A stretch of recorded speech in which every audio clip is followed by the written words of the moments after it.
All right, we're getting ready to transfer our Simcoe IPA from the primary fermentation vessel into secondary fermentation. So what we're going to do with that is we're doing that because we want to leave behind as much of that used up yeast cake and that foamy krausen that we had at the top and just all that hop matter and just junk floating around in the beer. What we're going to do is we're going to add some gelatin findings to it to help clump up those leftover yeast cells as well as some of those proteins to help them settle out. And then we're going to double that by cold crashing it, which we're going to put it into our refrigerator at about 37 degrees. And within 24 to 48 hours, everything in that beer is going to go down and settle at the bottom. And then we're going to be able to siphon all the beautiful, clean, crisp beer off of that right into our keg. So let me show you my little tip and trick for adding gelatin to beer. So what I have some unflavored gelatin, Knox. They come in these little packets. You only need 1 teaspoon of this for 5 gallons of beer. So since we only made a 2-gallon batch, I'm probably only going to use about half of this packet. What we're going to do is we're going to take half a cup of ice cold water from the tap, and we're going to take our gelatin packet and we're going to sprinkle that right on top. And we're going to cover up the top of that water, get a good layer on there. Again, for this small batch, we're only going to use about a half a teaspoon. Now, the first thing we need to do is we need to set this aside for about 15 or 20 minutes. What's going to happen is this gelatin, as it's sitting on this cold water, it's going to what they call bloom. It's going to kind of coagulate and turn into this like gelatin-looking mess. So we got to let it bloom for about 15 to 20 minutes. And then we're going to put it in the microwave in short little 20-second bursts of heat and stir it up until we get a completely dissolved gelatin substance. So it's been about 15 minutes, and as you can see, the gelatin has taken to that cold water and it has bloomed quite well.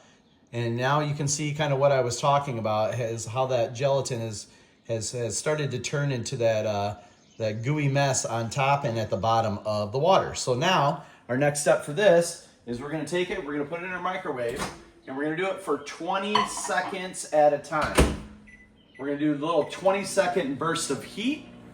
We're going to heat it for 20 seconds because we don't want the water to boil with the gelatin in it, but we do want to get it hot enough to help it dissolve. So a little 20-second burst, and we're probably going to do this about 4 to 5 times. So I'm going to let it go for 20 seconds. I got my whisk here. I'm going to take it out, and I'm going to whisk that up. And you can see already, it's still cloudy, but a lot of that bloom of that gelatin mixture has already started to dissolve. We're going to put it back in for another 20 seconds. And we're going to repeat this 4 or 5 times. And at the end of those 4 or 5 times, you're going to see a perfectly clear dissolved gelatin liquid that we're going to add right into our secondary fermentation vessel. All right, so we have dissolved our gelatin with short little 20-second burst in the microwave and stirring it up. I actually did it a total of 4 times. I started to see some steam come off the top because, again, we're only using a half a cup of water, so it doesn't take a whole lot of time in the microwave to get this, this mixture heated up. And you definitely don't want to boil it with the gelatin in it.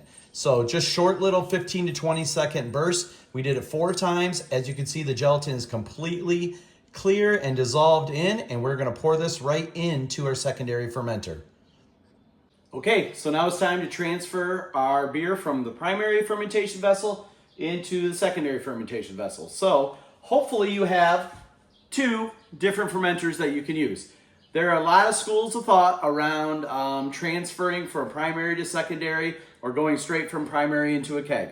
This is how I have always done it. This is my method, but you are more than welcome to do it however you like. There are lots of things out there that you can read about. There are lots of different schools of thought. But again, like I said, this is something that I have always done. And during this stage of the beer process, okay, as we're trying to clarify our beer, what we want is we want to keep as much oxygen out of the beer as possible. Okay, oxidation will cause off flavors and things in your beer. So a lot of people try to skip this stage of the brewing process. They don't transfer from primary into secondary and then from secondary into a keg because there's more exposure to oxygen. Again, I've been doing this for over 11 years and I do it very carefully, and then I also purge it with CO2 later to get that oxygen out. So I haven't had any problems with my beer. But I have a problem with trying to clarify or pull clean beer out of something that looks like this, because we got about 1.5 inches. Croy's in here on top. We've got a bunch of hop matter and yeast cake in the bottom, and I don't want to mess around with that. So what I'm going to do is I'm going to take my bung and my airlock off of my primary. I'm going to take my gelatin finings that I had dissolved there. We're going to put that in our secondary fermentator right away.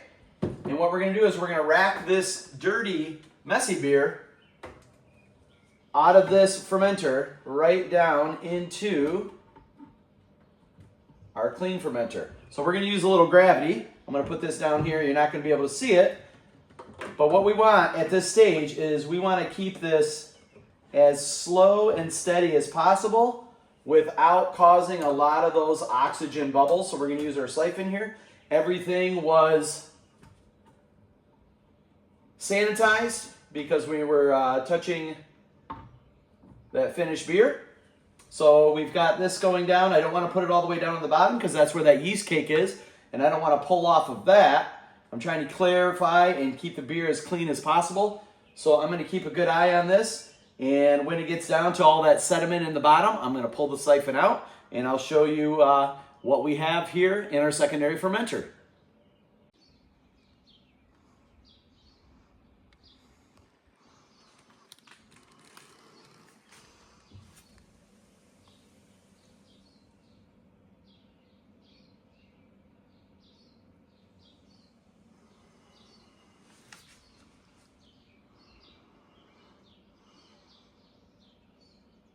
All right, so there you have it.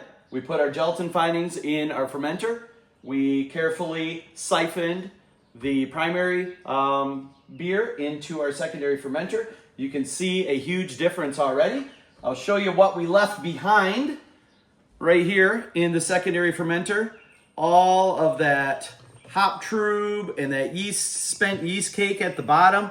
It's just a disgusting mess that we get the pleasure of cleaning up now. And now we have it in another fermenter, our secondary fermenter, and it is looking pretty nice already. Now what we're going to do is we're going to take this secondary fermenter and we're going to bring it downstairs into our beer fridge, and we're going to put it in there for about 48 hours, and we're going to cold crash it. So that gelatin finding that's already mixed in with the beer, that's why I like to put it in the fermenter first, so as we siphon the beer in, it mixes in evenly all together. So the gelatin findings, along with the cold temperatures of the refrigerator, are going to take any leftover yeast cells and proteins and clump them together, and we'll settle out the rest of it at the bottom. In about 48 hours, we'll be ready to sanitize and transfer this once again into our 2-gallon Sankey keg that we're going to be serving out of our Coldbreak ColdOne. All right, there we go. We got our Simcoe IPA transferred into secondary fermentation. We got it down here in our beer fridge, which is set at 38 degrees. We're going to let that sit for 48 hours. We're going to cold crash it. We're going to let all those proteins and yeast cells clump together, and then we'll be ready to transfer that over into a 2-gallon Sankey keg. As you can see right next to it, we got another beer waiting to be crushed, already kegged and tapped in that 2-gallon Sankey keg. So we'll be taking that over to some friend's house in next week, and we'll be ready to try some IPA and see how they enjoy it. So come back here in a couple days and we'll transfer it in that keg, carbonate it, and get ready to taste it.